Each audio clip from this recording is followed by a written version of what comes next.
Bon, merci beaucoup, Pascal, c'était vraiment passionnant. Pour un médecin comme vous, c'était peut-être Oui, non, un mais peu basique. j'ai appris plein de... Je ne suis pas microbiologiste et j'ai appris plein de trucs et j'aurais en fait plein de questions, mais ce n'est pas à moi de poser les questions. Donc, on a la chance d'avoir 6 lycéens. Donc, je remercie d'abord les lycéens d'être venus, d'avoir accepté d'être sur scène. C'est quelquefois un peu stressant, c'est agréable aussi. On est un peu en vedette. Et puis, on remercie aussi les enseignants qui les ont motivés pour venir. Donc, on va vous passer la parole en premier avant d'ouvrir le débat dans la salle. Donc, est-ce qu'il y a l'un ou l'une d'entre vous, ou l'une ou l'un d'entre vous, puisque vous avez le prix de femme de sciences de L'Oréal, donc on va essayer de ne pas trop genrer la discussion. Oui? Non? Mais... Ah là, elle est en terminale S. Hein? Alors, je m'appelle Annelle Bernier, je suis en terminale S au lycée Geoffroy Saint-Hilaire. Alors, ma première question, ce serait sur vos études au lycée. Comment ça s'est passé? Comment vous l'avez vécu? Quelle filière vous avez pu faire? Et pourquoi avez-vous... Enfin, est-ce que vous étiez parti du fait que vous vouliez faire ce métier ou pas? Pas du tout. Pas du tout. Alors... En fait, on a fait... Il y a des thésards qui sont venus au lycée. C'est un peu pour montrer ce que c'était que le métier de chercheur, dont moi d'ailleurs. Et donc, c'est un peu la prolongation de cette discussion. Ah bon, d'accord. Bon, c'est très simple. Hein. Je n'étais pas du tout dans des sections scientifiques, mais c'est simplement en arrivant en seconde, j'ai eu mon premier livre de chimie et j'ai été enthousiasmée. Et j'ai dit, c'est ça que je veux faire. Donc, j'étais dans une section qui était au contraire très classique, latin, grec, etc. Et je savais que je voulais virer, et j'ai viré vers la chimie. Et voilà, c'est comme ça que ça se fait. Donc, si on peut conclure sur ce petit commentaire, c'est simplement, quand on sent que c'est là qu'on veut aller, il vaut mieux y aller, parce que ça devrait marcher, puisqu'on fait ce qu'on aime. Donc ça Attention, la discussion qu'on avait eue, c'était exactement la même chose, sauf que notre vocation a été au Théâtre des Arts qui est venu un mois beaucoup plus tardive. Moi, j'ai attendu d'être travaillé à l'hôpital pour sentir une vraie vocation. D'autres questions? Peut-être plus sur les bactéries? Alors, bonjour, je m'appelle Hugo Guerton. Je m'appelle Hugo Guerton, j'ai 16 ans, je suis en première générale au lycée Geoffroy Saint-Hilaire. Alors, suite à cette conférence, j'aimerais vous poser quand même une question, même plusieurs. Est-ce que, avec déjà toutes ces recherches, on a déjà des traitements existants qui sont déjà disponibles, par exemple en pharmacie ou dans les hôpitaux? J'ai déjà mentionné le traitement de Clostridium difficile avec la transplantation fécale, qui pose beaucoup de questions, parce que vous faites une transplantation fécale à partir des selles de qui, hein? Et il y a eu justement un petit problème qui s'est passé juste avant l'été aux États-Unis, où il y avait un malade qui avait reçu une transplantation fécale à partir d'un donneur dont les selles contenaient un colis pathogène. Et donc, ça pose vraiment des problèmes, vous voyez. Donc ça, c'est pas disponible en pharmacie. On traite dans certains hôpitaux parisiens contre Clostridium difficile. Vous pouvez tout à fait faire des commentaires hein, si vous voulez. Donc voilà, ce qu'on trouve dans les pharmacies, je n'ai pas du tout prononcé ce mot-là jusqu'ici, c'est des probiotiques. Bon, alors les probiotiques, qu'est-ce que c'est? Ce sont des bactéries, hein, ce sont des bactéries dont normalement, elles sont qualifiées probiotiques parce qu'elles vont réussir à s'établir, parce qu'il y a beaucoup de bactéries, on les mange et elles s'en vont aussi vite qu'on les a avalées. Mais elles s'établissent un tout petit peu, soit plus ou moins longuement dans l'intestin, et elles vont vous faire du bien. Donc il y a des lactobacilles qu'on peut donner, etc. Bon, mais il y a aussi ces probiotiques, on peut les trouver aussi dans des yaourts, dans des laitages qui sont un tout petit peu additionnés, de composés comme ça.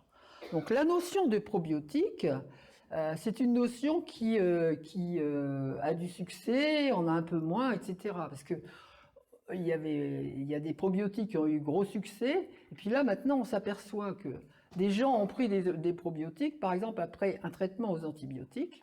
Donc, vous avez bien compris, un traitement aux antibiotiques va vous débarrasser d'une partie de vos bactéries.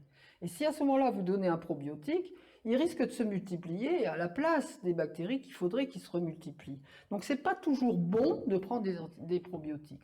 Vous voyez, je ne voudrais pas être dogmatique, dire c'est bien de prendre des probiotiques. Je l'étais un peu plus avant, mais je me rends compte maintenant qu'il faut vraiment voir qu'ils vont peut-être prendre la place de bactéries qui devraient se renouveler après le traitement. Donc, à prendre avec des pincettes.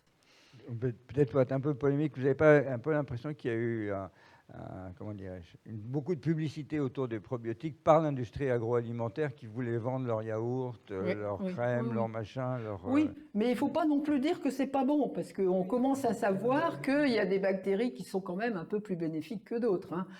Je vous ai fait une conférence comme ça, mais on commence à connaître certaines bactéries qui sont vraiment bonnes. Akkermansia mucinifila, on sait qu'elle diminue quand même le poids, l'obésité. On connaît des bactéries qui sont quand même anti-inflammatoires. Hein, Faecalibacterium prosnitzii, celle-là, elle est bonne aussi. Donc on commence. Là, je vous fais une conférence d'un domaine qui est en train d'exploser. Dans 3 ans, on aura fait des découvertes formidables.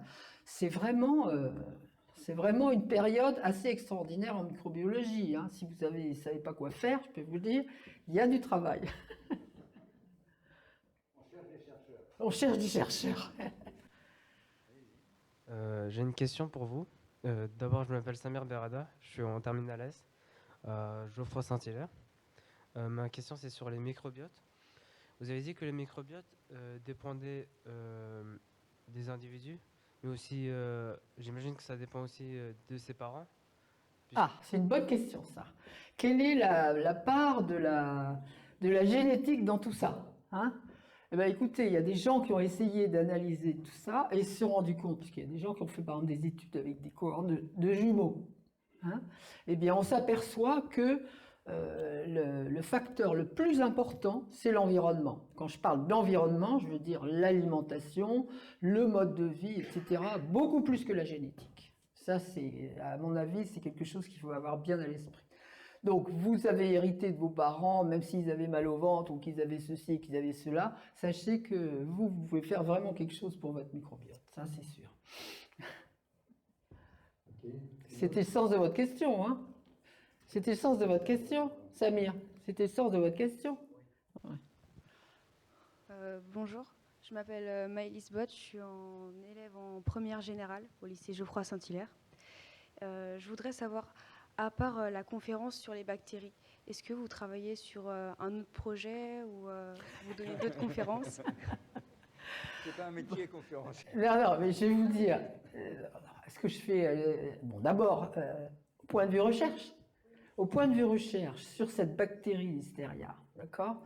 J'ai commencé par essayer de comprendre les gènes de virulence, etc.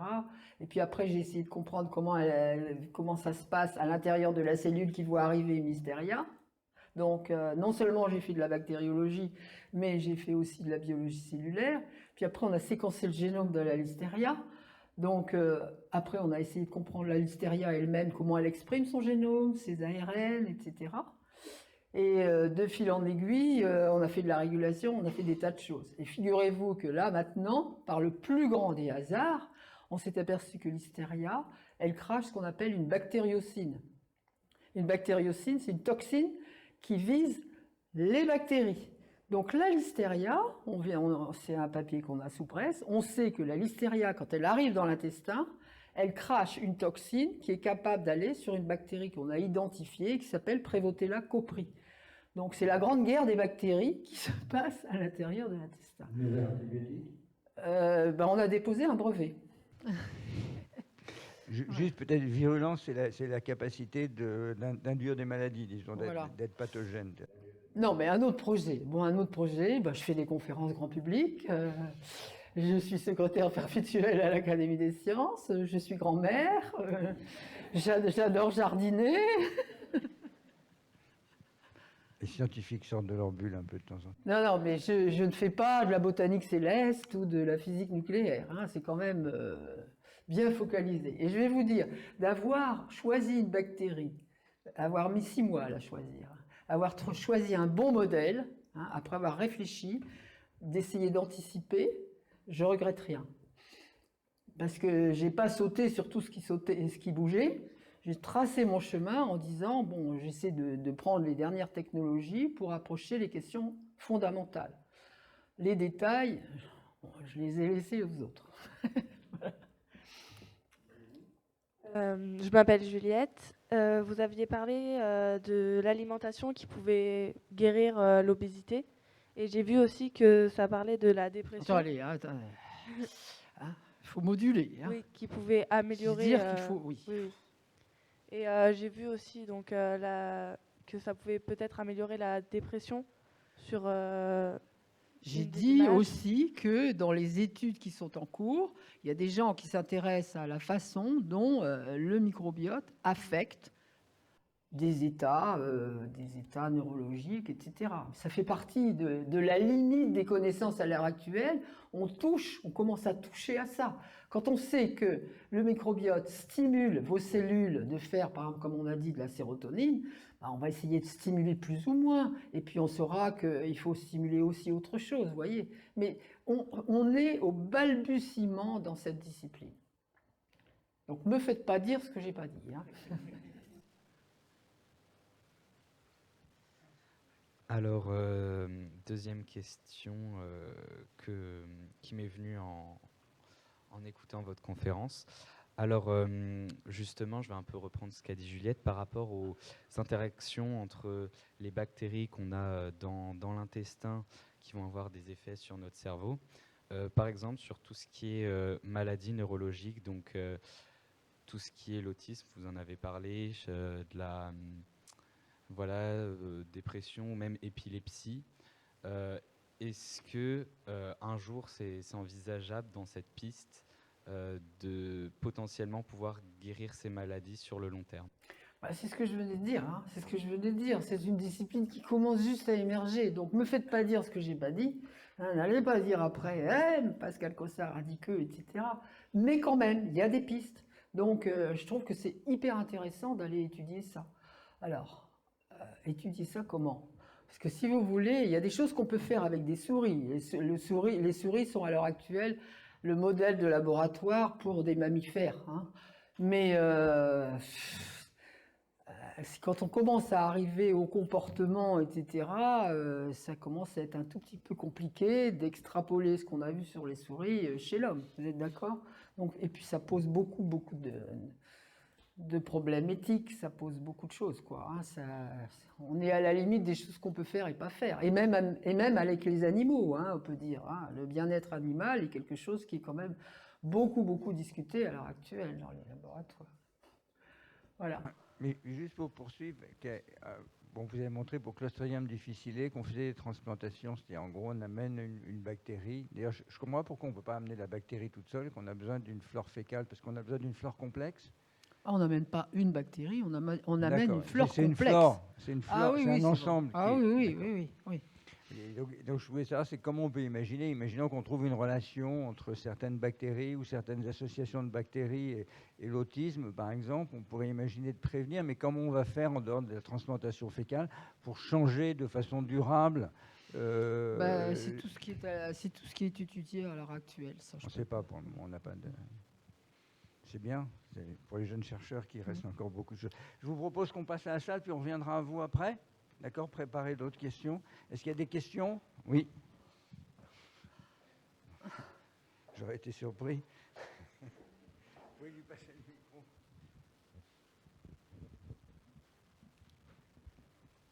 Bonsoir, merci pour ce passionnant exposé. J'ai deux questions à vous poser. Je m'appelle Annie Pio. J'ai deux questions à vous poser. Une concernant le rôle du gluten dans la paroi intestinale qui est majeur dans votre... Est-ce que ça fait partie des recherches actuelles? J'imagine, mais je ne sais pas trop. Et puis une autre, vous appelez... Moi, je vous dis tout de suite, je ne sais pas trop. Là. Vous ne savez pas? Non, okay. C'est la limite de ce que je ne connais pas bien. Okay. Et puis une autre, vous avez parlé du rôle du microbiote dans les traitements par immunothérapie en oncologie. Et alors moi, j'ai une autre question. Quand on subit de la chimiothérapie, on a tout le microbiote et tout un peu bousillé. Et comment ensuite... de quelle manière ensuite il est envisagé de pouvoir reconstituer une flore qui permet de retrouver un système immunitaire, parce que le cancer, c'est bien une défaillance du système immunitaire. Donc là, est-ce qu'il y a des pistes de ce côté-là? Bah, les gens travaillent là-dessus.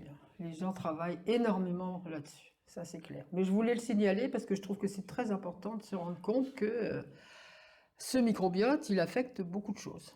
Donc, les pistes pour reconstituer le microbiote, c'est l'alimentation, c'est éventuellement ce qu'on disait, hein, éventuellement des probiotiques ou certaines bactéries. Mais c'est ça qu'on est en train de faire. C'est d'essayer de comprendre un tout petit peu quelles sont celles qui jouent un rôle positif, négatif, pour ceci, pour cela. On en est là, on en est là. Je ne peux pas inventer des choses qui sont à l'étude à l'heure actuelle. Oui, mais je vous demandais, effectivement, Oui. ça fait partie des études. Ouais. Et quand le jeune la demandait par rapport aux maladies, vous parliez de neurodégénératives, est-ce qu'il Non, y je n'ai a- pas parlé de neurodégénérative. Non. Hein, non. Ça, c'est autre chose. neurologique.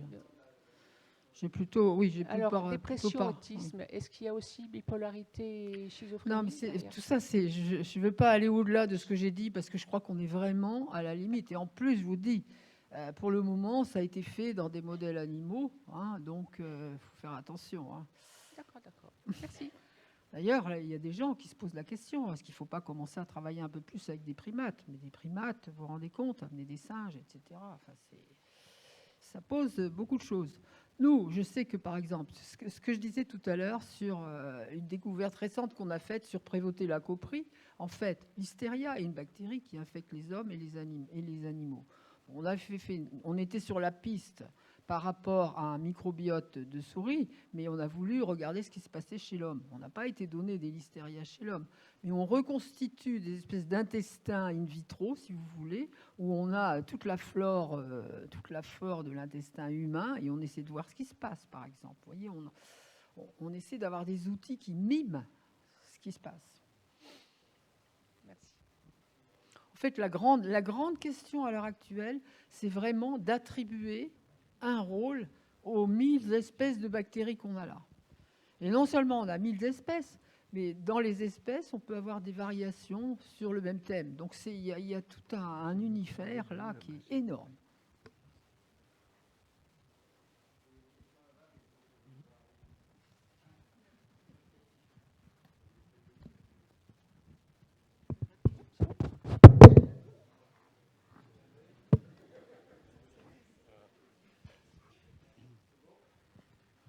Bonsoir. Fonctionne ? Oui, on entend. Donc, Daniel Coutou, je suis professeur au lycée Geoffroy Saint-Hilaire. Donc, en fait, j'ai une petite question sur la relation entre l'humain et son microbiote. Est-ce que c'est une vraie symbiose ou est-ce qu'il y a une dépendance ? En d'autres termes, est-ce que l'humain peut vivre sans son microbiote et est-ce que son microbiote peut vivre sans son humain ? C'est une très bonne question. C'est vraiment bien de m'amener sur cette discussion-là. Parce qu'en fait, moi, je connais pas des hommes qui sont complètement dénués de bactéries. Donc, c'est très important ce qui est dit là. C'est qu'en fait, il y a beaucoup de bactéries qu'on vient de découvrir maintenant grâce à la métagénomique. Je dérive un tout petit peu, mais quand même. Cette flore intestinale, elle est énorme. Et avant, on faisait ce qu'on appelle des coprocultures. Vous savez, on prenait des selles et on les faisait pousser sur des milieux. Et quelquefois, on disait « Ah ben non, il n'y a pas de problème, il n'y a rien de spécial, etc. » Mais on s'est aperçu maintenant, et c'est ça que je voudrais dire maintenant, c'est qu'il y a beaucoup de bactéries qu'on ne sait pas faire pousser in vitro. On ne sait pas les analyser. Donc, on est capable de faire de la métagénomique, d'analyser leur génome, mais on ne sait pas les faire pousser. Il y en a beaucoup qui sont anaérobiques. Donc, sitôt qu'il y a un petit peu d'oxygène, elles meurent et du coup, elles ne se multiplient pas assez pour qu'on puisse les voir, etc. Alors maintenant, je reviens à votre question. Donc, ces bactéries-là, est-ce qu'elles peuvent vivre toutes seules ? Il y a beaucoup de bactéries anaérobies, et vous les mettez avec de l'oxygène, elles meurent. Donc, celles-là, elles ont besoin d'être là pour être bien. Hein.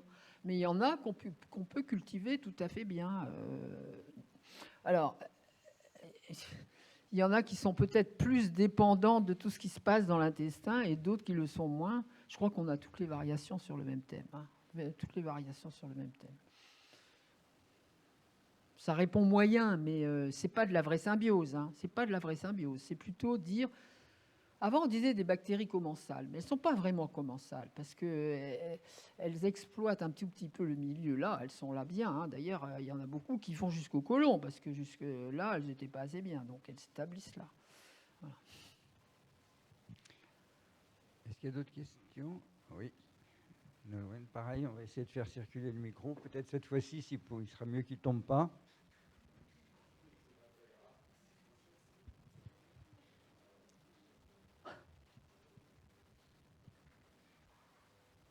Bonsoir, merci pour tout ce que vous avez déjà expliqué. J'avais une question, c'est que vous avez dit que le microbiote, il y avait celui intestinal, mais on en avait d'autres partout. Et Très donc, bien du coup, d'élargir le débat. et donc, du coup, ma question, c'était quelles sont les études qui sont portées sur les autres microbiotes et savoir est-ce que ces autres microbiotes, ils ont d'autres effets sur d'autres maladies ou pas? Est-ce qu'on sait déjà voilà, si Oui, on a je vais d'autres vous effets? dire. Par exemple, il y a vraiment beaucoup plus d'études qu'avant sur le microbiote de la peau.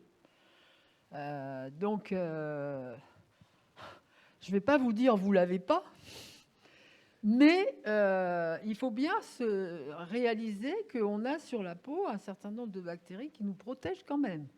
Hein, donc, moi, je sais que j'ai l'impression que maintenant, les tout petits bébés, on ne dit pas qu'il faut les baigner tous les jours. Quelquefois, on dit c'est peut-être bien un jour sur deux, des trucs comme ça.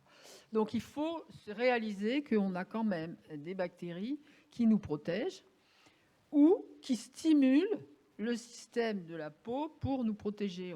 Par exemple, on stimule la peau pour faire des peptides antimicrobiens. Donc, je crois que de ce côté-là, il faut réaliser qu'il ne faut pas... Moi, je ne crois pas qu'il faille se laver les mains tout le temps, etc. Enfin, bon, on peut se poser la question. Et ce qu'on appelle la théorie hygiéniste, c'est ça, c'est que trop d'hygiène tue la santé. Et je pense que vous allez être d'accord avec moi. Les courbes que j'ai montrées, où on voit la décroissance des maladies infectieuses maintenant et l'augmentation de toutes ces maladies d'asthme, d'allergies, de maladies comme ça, c'est quand même dû au fait que beaucoup d'enfants ne sont pas assez exposés à soit à des microbes, soit à des composants très très variés. Et du coup, ça implique une deuxième question pour moi. Alors attendez, j'ai pas fini, parce que la peau, donc il y a la peau, il y a le vagin qui a l'air de provoquer maintenant un certain nombre de recherches. Alors, je peux vous dire pourquoi, parce que, bon, ok, alors on va dire, au début, on disait, il n'y a pas beaucoup de bactéries, il y a des lactobacilles qui acidifient et le milieu, les lactobacilles, et qui font que, du coup, on est protégé des infections, etc. On est à deux doigts de dire que certaines bactéries pourraient être responsables d'infertilité, etc., etc. Donc, il y a beaucoup de gens qui travaillent de ce côté-là, du côté du vagin. Mais c'est vrai que pour le moment, on entend surtout parler de la peau, du vagin, et puis alors après, il y a la cavité orobuccale, très important. Il y a les poumons, il y a des gens qui travaillent sur les poumons. Non, je vous dis, le domaine explose complètement. Quand j'ai commencé ma thèse chez Georges Cohen, je travaillais sur une protéine, et les gens qui travaillaient sur les bactéries, ça devenait un peu ringard de travailler sur les bactéries, parce que le prix Nobel avait été donné à François Jacob, Jacques Monod, André Dvoff. Ils avaient eu leur prix Nobel. Eux commençaient à travailler sur des souris, sur autre chose. Et ceux qui continuaient à travailler sur les bactéries, ça avait l'air d'être un tout petit peu. Et maintenant, tout le monde se met à travailler sur les bactéries. Vous avez aussi bien les immunologistes que les oncologistes, que les microbiologistes, les immunologistes, tout le monde se met à travailler sur les bactéries. C'est absolument extraordinaire de voir tout ce qui se passe. Voilà. Alors, votre deuxième question? Ma deuxième question, c'était, du coup, est-ce que c'est un impact du microbiote qui implique des maladies, ou est-ce que c'est la maladie qui impacte, du coup, le microbiote, ou est-ce que, du coup, c'est un peu lié Bon, attendez, il y a différentes sortes de maladies. Hein. Quand on parle de maladies infectieuses, là, quand même, le postulat de corps, c'est d'essayer d'identifier la maladie infectieuse qui est responsable. Quand vous avez Vibrio cholerae qui produit une toxine, la toxine, elle est puissante, d'accord? Donc, il ne faut quand même pas exagérer. Mais on a des maladies qui sont dues au fait qu'on va avoir une réponse inflammatoire qui détruit les tissus, on va avoir une réponse immunologique qui fait qu'on a une inflammation, etc. Que l'inflammation, c'est la maladie, quoi, presque. Enfin, je ne sais pas, mais vous avez un médecin, et moi, je ne suis pas médecin, donc c'est peut-être lui qui doit répondre. Voilà. Merci beaucoup pour toutes ces lumières. Moi, je suis artiste, donc c'est un domaine que je ne connais absolument pas.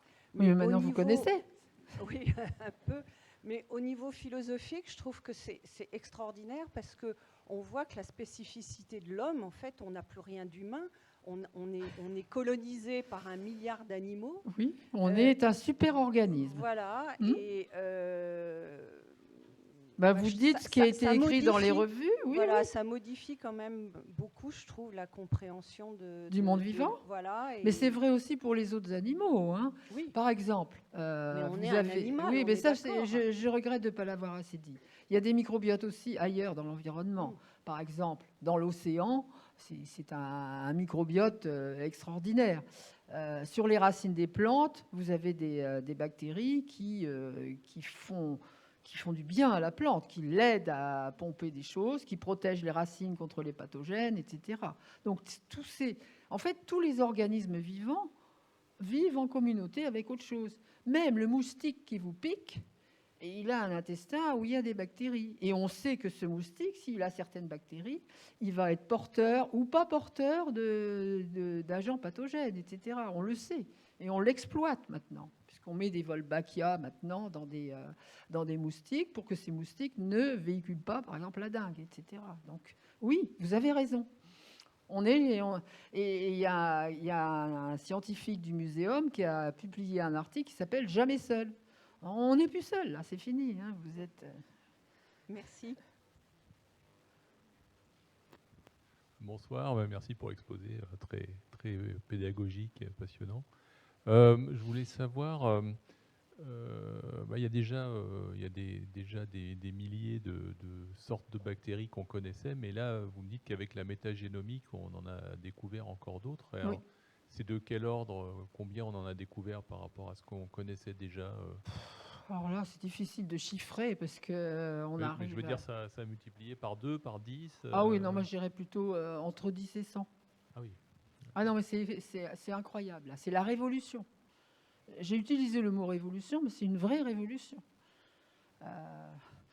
Et je vous dis, ça va dans tous les domaines. Là. Moi, j'organise un truc au mois de juin, qui est un grand truc grand public. Venez tous, 17 juin, ça se passera à l'amphithéâtre rue Laumont, à l'Institut Curie, sur, je ne sais plus comment est le titre, genre microbiote, attention aux antibiotiques, ou un truc comme ça. Et on va reparler de tout ça. Ah non, c'est un domaine en pleine explosion. Ça, y a pas.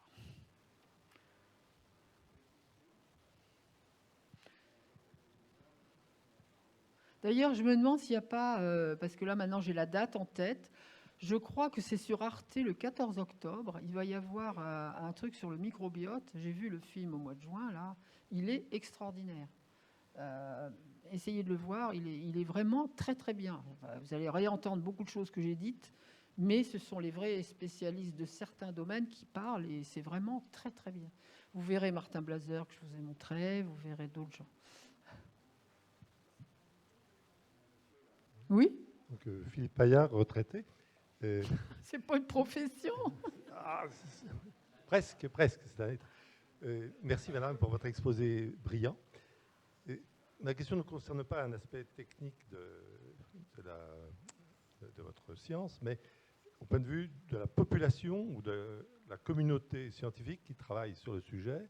Ça représente combien de personnes en France ou en Europe? L'ordre de grandeur l'ordre de grandeur, c'est difficile à apprécier, mais ce que je peux vous dire, c'est que j'ai rarement vu une convergence d'intérêts de gens qui venaient de domaines aussi différents. Vous voyez, moi j'étais à l'Institut Pasteur, je commençais à travailler sur les bactéries pathogènes, et les immunologistes travaillaient avec... ils regardaient la réponse immunitaire avec des composés chimiques et tout ça. On avait envie de dire, mais pourquoi vous ne regardez pas la réponse immunitaire à des bactéries, à des virus, à des parasites? Mais là, c'est une espèce d'engouement pour cette discipline qui fait que tout le monde se rassemble dans un grand mouvement. Bon, alors vous me demandez la proportion, c'est trop compliqué comme question. Je ne vais pas répondre à ça.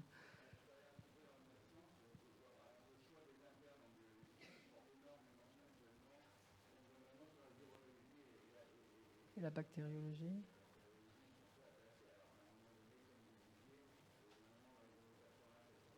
fini. Ouais. Ah oui. Oui. Ouais. Alors bonsoir, merci pour votre conférence déjà. J'ai une question d'ordre un peu plus politique. Je voudrais savoir, en tant que membre de l'Académie des sciences, dans quelle mesure votre travail sur les bactéries influence-t-elle la politique sanitaire de votre employeur? Quel employeur? Monsieur Macron. Je dis Monsieur Macron, mais le gouvernement en général au fil des années, bien sûr. Bah, écoutez, on a déjà parlé avec lui de microbiologie. Il est très intéressé par ce qui se fait, mais particulièrement la microbiologie, il n'y a pas que ça, hein. Il y a des problèmes scientifiques à l'heure actuelle qui sont proches de ça, mais pas tout à fait. Par exemple, ok, la biodiversité est quelque chose proche de ce que je viens de raconter, mais le réchauffement climatique, c'est peut-être quelque chose de plus important à discuter à l'heure actuelle. Vous voyez, est-ce qu'on l'influence du côté de la discipline du microbiote, etc. Pas encore vraiment, on va dire. Hein. Pas encore vraiment. Disons qu'il y a quelqu'un qui est très réceptif, c'est Frédérique Vidal au ministère. Là. Elle est très réceptive à ce genre de choses. Vous voyez, c'est... Vous voudriez quoi? Je ne comprends pas trop le sens de votre question. Oui, ils sont au courant, ils sont aux aguets de ce qu'il faut faire, etc. Il y a un mot qu'on n'a pas encore pratiquement proposé ce soir, mais c'est les problèmes éthiques qui sont associés avec tout ce que j'ai raconté. Je vous dis, la transplantation fécale pose des problèmes éthiques. Il y a beaucoup de choses qui posent des problèmes éthiques quand même par rapport à tout ce que j'ai raconté. Les modèles animaux posent des problèmes éthiques, le bien-être animal. Si vous voulez faire des tests comportementaux avec des souris, que vous faites nager, ou que il y a des tests qui étaient possibles et qui ne sont plus possibles. Hein. On les tient par la queue, on regarde ce qu'ils font, etc. Donc il y a beaucoup de problèmes éthiques associés à la recherche à l'heure actuelle. Les modèles animaux posent un vrai problème à l'heure actuelle. Et ça, on avait fait un petit rapport qu'on avait porté à Bruxelles, qu'on avait donné à Frédérique Vidal, parce qu'en fait, il faut limiter, mais il ne faut pas interdire, parce que s'il faut qu'on avance, il faut bien qu'on ait des modèles animaux aussi, vous voyez, donc il faut bien peser ça. Ça, c'est quelque chose auquel ils sont très réceptifs, très très réceptifs au niveau du gouvernement. Très. Généralement, que l'Académie des sciences est quand même un organe qui fait des rapports, qui donne des conseils, et qui ne prend pas de décision, n'a pas de décision politique à prendre. Non. Il apporte la connaissance scientifique au gouvernement pour résoudre ces problèmes. Je pense que c'est comme ça. Oui, mais on peut être plus ou moins influent si on insiste, on va dire. D'accord. D'autres questions? Qu'est-ce qu'il y a? Qu'est-ce que ça veut dire des hublots?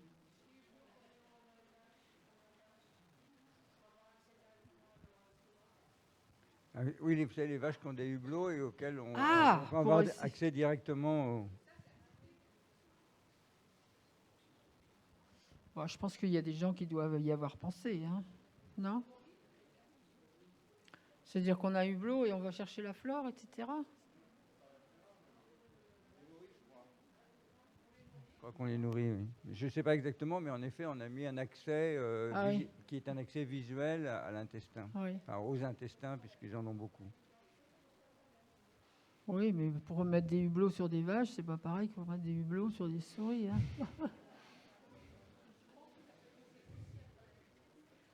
Ouais, oui, non, mais c'est sûr, hein, c'est sûr, ça. Merci, professeur, pour cette super présentation. Une petite question, le microbiote intestinal, vous avez expliqué qu'il était à peu près déterminé dans les 5 premières années de l'individu. Qu'en est-il des autres microbiotes, justement? Il y a une certaine stabilité et un établissement qui est fait durant les premières années, ou c'est quelque chose qui va varier énormément? Très honnêtement, je ne suis pas sûre que ce soit déjà bien connu. Je ne suis pas vraiment sûre que ce soit bien connu, ça. Je n'ai pas entendu de commentaires là-dessus sur... non, je ne sais pas.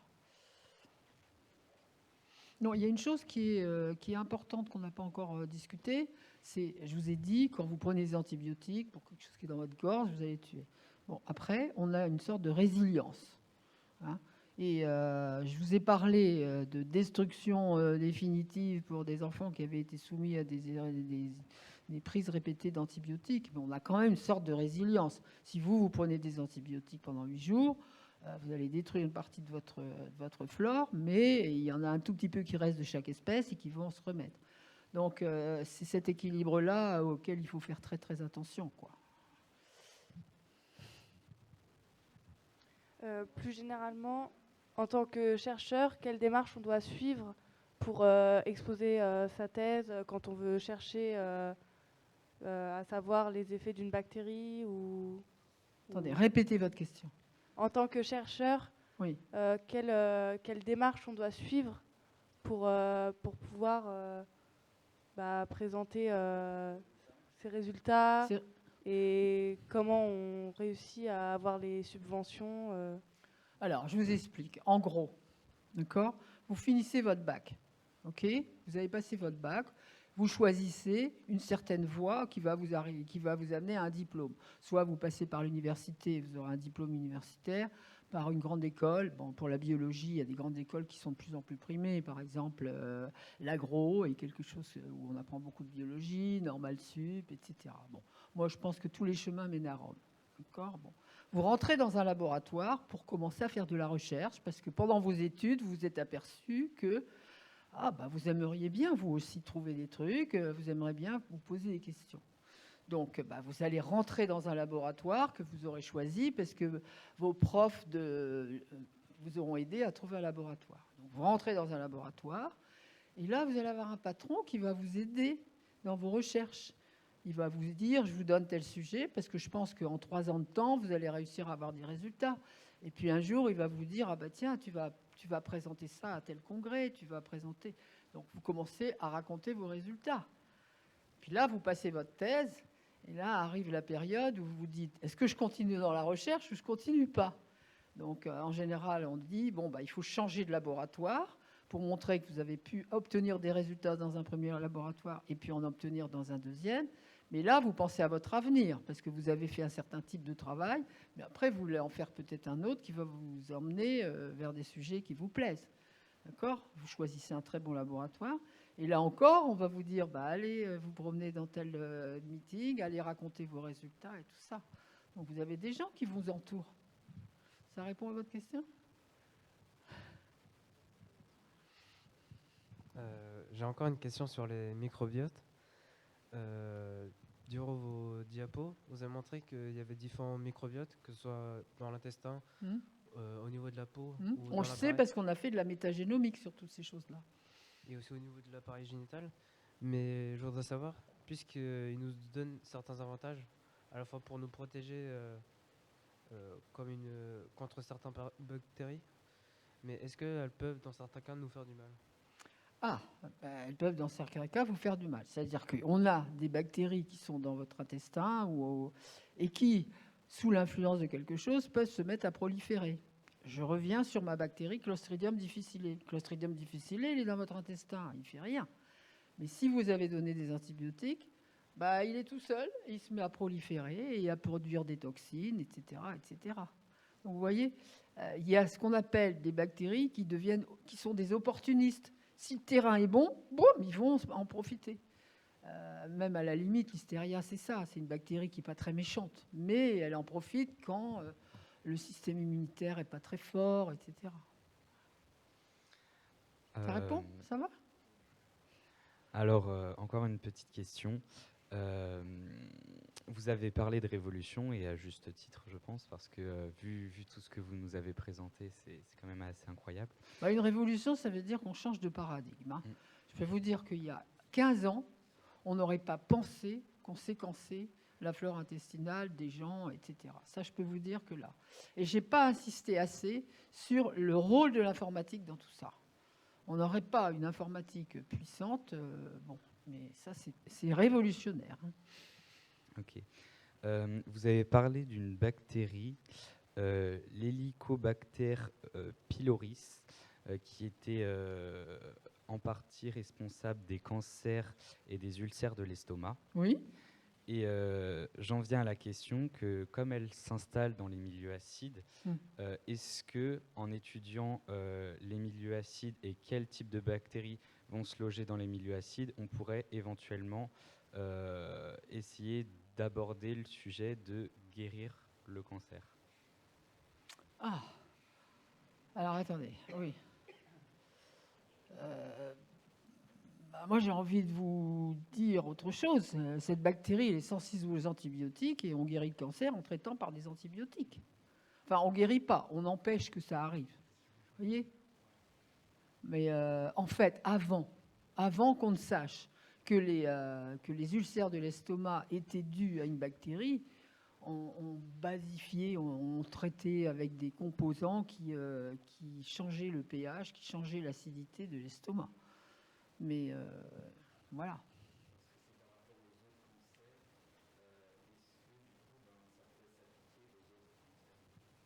Bon, je pense que là, c'est un peu particulier.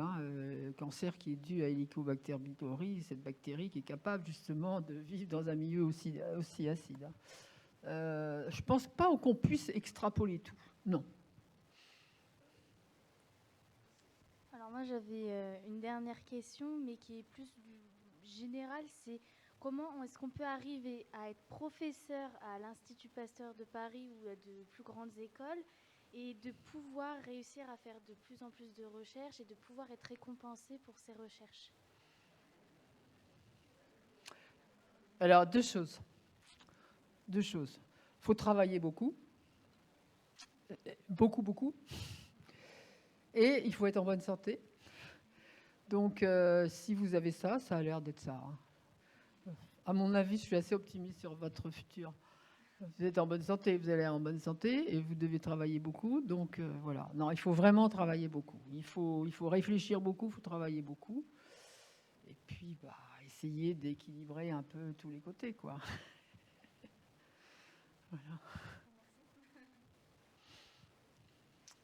Bon, je pense qu'il n'y a plus de questions. Merci beaucoup et à une prochaine fois.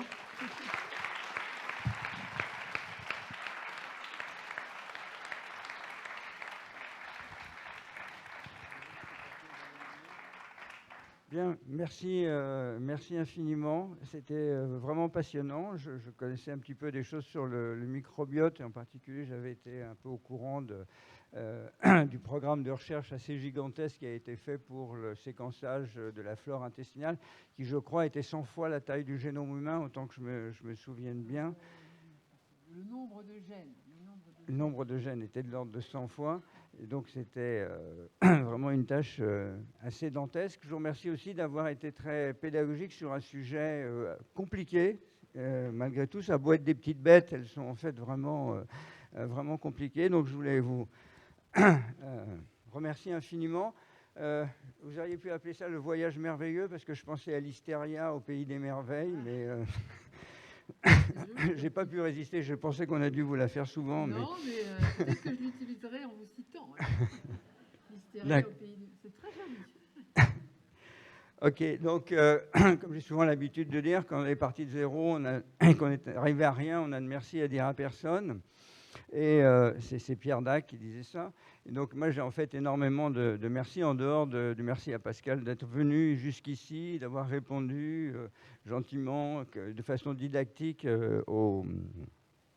à toutes les questions aussi bien. Je remercie les lycéens d'être venus. Ce n'est pas forcément facile de venir en public poser des questions. On a souvent l'impression que la question ne va pas être la bonne, qu'elle n'a pas de sens, etc. Donc, bravo et merci. Merci aux enseignants.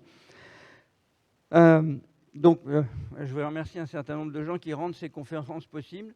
D'abord vous, parce que vous êtes là. Si vous n'étiez pas là, on ne pourrait pas faire de conférence. Vous n'aurez en tout cas pas beaucoup d'intérêt.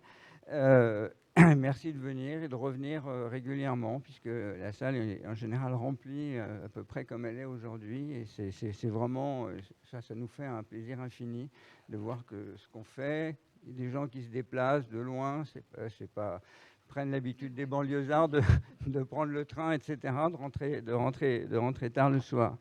Je tenais à remercier particulièrement la bibliothèque ou la médiathèque qui est la Anne de Pisseleu, qui dépend de l'agglomération. En particulier, donc Gwenaël qui dirige, Bénédicte, qui me bombardent de mails régulièrement, auxquels j'essaye de répondre avec un rythme à peu près soutenu. Grégory, avec qui on a eu beaucoup de soucis informatiques, en particulier sur le listing ces derniers temps. Ludivine, Isabelle, j'espère que j'oublie personne. Le régisseur, que je ne connaissais pas, mais qui, c'est la première, depuis longtemps, c'est la première expérience qu'on a ici au théâtre. Merci beaucoup, ça se passe très bien. On a un accueil extrêmement gentil, extrêmement chaleureux et une technique qui fonctionne. C'est toujours l'angoisse du présentateur, c'est d'arriver avec son ordinateur, qu'il n'y ait pas la bonne connectique, que la lampe soit grillée, qu'on ait oublié d'en racheter une, etc. etc. Et je pense que vous connaissez bien ça. J'ai vu des diapos grillés pendant des exposés. Quand on a besoin de présenter un travail, c'est vraiment extrêmement stressant. Donc, ça serait vraiment pas du tout possible sans ces gens-là, sans leur implication, leur efficacité, leur gentillesse. Merci beaucoup. Merci aussi à l'agglomération qui nous aide pour, par exemple, faire les affiches, etc. Donc, merci aux lycéens. Je voulais aussi remercier Claude Jaillet et le CIO qui ne sont pas là ce soir, mais je voulais aussi vous signaler qu'ils font une conférence le 5 novembre sur les plantes, alors qu'ils ont appelé être ou ne pas être, mais avec un H, et qui est de l'intelligence des plantes à l'intelligence artificielle. C'est le samedi 5 novembre, je pense que c'est toute la journée, il y a plein de gens qui viennent, et c'est toujours extrêmement passionnant. C'est un autre domaine un peu différent, mais extrêmement passionnant. Je voudrais juste conclure pour vous dire que si vous le souhaitez, il y aura une petite collation au foyer et que si vous souhaitez acheter le livre de Pascal Cossard, il est en vente au rez-de-chaussée et ensuite Pascal Cossard sera avec nous au foyer et pourra dédicacer son livre si vous le souhaitez, si elle le souhaite aussi. Enfin, je pense qu'elle le souhaitera. Je vous remercie tous et à bientôt. Si peut-être aussi une autre chose, c'est la prochaine conférence aura lieu le vendredi, puisque c'est toujours un vendredi, ce sera toujours au théâtre, et ça sera François Tadei, alors, que Pascal Cossard connaît bien. C'est aussi un chercheur en microbiologie, mais de façon assez différente. Il a étudié l'effet des modifications des gènes sur la résistance aux radiations, mais en fait, il est arrivé à des conclusions beaucoup plus fondamentales. Mais en fait, il ne va pas du tout nous parler de ça. Il ne va pas nous parler de ça, donc on n'en parlera pas. C'est pour ça que j'en dis un mot, parce que c'est vraiment un brillant chercheur. Non, il a écrit un livre qui s'appelle « Apprendre au XXIe siècle », et il va venir nous parler de, je dirais d'une certaine façon, la nouvelle éducation, ou en tout cas comment, avec ce qu'on connaît sur le plan scientifique, les techniques qui sont disponibles, comment on peut apprendre mieux, comment on peut utiliser toutes ces technologies, comment il y a la variabilité. Il a fait plein de choses très intéressantes. Il a créé un centre de recherche interdisciplinaire où il y a plein de disciplines, où il y a des chercheurs en philo, en maths, en physique, en biologie, en sciences sociales, etc., qui travaillent ensemble sur des sujets communs. Il a créé des licences et des maîtrises au niveau de la fac avec des programmes à la carte. C'est-à-dire qu'on peut choisir japonais, anthropologie sociale, maths fondamentales et physique quantique. Et évidemment, pas n'importe comment, mais avec un projet qui nécessite d'avoir ces différentes disciplines. Et puis il a aussi créé quelque chose, et si vous avez des parents, il y a des parents et des grands-parents dans cette salle, qui est vraiment passionnant, c'est l'expérience des saventuriers. Les saventuriers, c'est venu d'une... Vous connaissez Pascal ? Les saventuriers, c'est venu en fait d'une expérience dramatique qu'il a eue avec son... Enfin, dramatique, disons agaçante qu'il a eue avec son fils, c'est-à-dire que la maîtresse, sa maîtresse le trouvait sympa, etc., mais elle le trouvait trop curieux. Et évidemment, quand on dit à un chercheur que quelqu'un est trop curieux, ça ne peut le rendre que fou de rage. Et donc, puisque c'est le principe du métier de chercheur, c'est de se poser des questions et d'essayer d'y répondre, mais finalement, la réponse n'est peut-être pas le plus important. Et donc, il a créé ces saventuriers qui consistent en fait dans une classe avec un enseignant volontaire de faire un espèce de duo entre un enseignant et un mentor et de faire à des enfants, et ça va de la maternelle à la terminale, un projet de recherche sur un sujet bien déterminé, porté par l'enseignant, mais aidé par un chercheur. Alors, quand on dit chercheur, on pense toujours microbiologiste, biologiste, physicien, etc. Mais ça peut être de la recherche en histoire, en sciences sociales, en géographie, vraiment toutes les disciplines où on fait des recherches, où il y a des gens qui font des thèses, même éventuellement en littérature, peuvent faire ces projets. C'est vraiment extrêmement... Moi, j'ai eu l'expérience j'ai fait cette expérience l'an dernier, c'est extrêmement passionnant. Et donc, si vous pensez que c'est intéressant, vous pouvez contacter le site qui s'appelle Les Aventuriers. Vous verrez comment ça se passe. S'il y a des scientifiques qui peuvent être mentors, je l'ai fait, mais j'espère que je vais pouvoir le refaire cette année. Si vous êtes enseignant, vous pouvez avoir un projet que vous comment dirais-je, organisez avec évidemment votre programme. Et à la fin, l'idée, c'est que la classe fasse un rapport, alors pas forcément un grand rapport, et il y a un petit congrès des aventuriers où les enfants viennent présenter leur projet. Et c'est vraiment, je pense que l'initiation à la recherche, à la méthodologie scientifique, et à la façon de se poser des questions et la rigueur scientifique sont vraiment quelque chose d'extrêmement important dans l'enseignement. Je crois que de façon un peu différente, il y a une autre chose qui s'appelle la main à la pâte, auquel je vois Patrick de Wever qui, je crois, s'est intéressé à ça. Donc il y a quelques organisations, mais les Aventuriers et François Tadei viendra certainement vous en parler. Donc on vous attend extrêmement nombreux. Donc si vous voulez acheter le livre, c'est en bas. Si vous voulez boire un coup, c'est en haut. Et voilà, au revoir et merci. Et merci aussi aux élèves d'être venus. Bravo.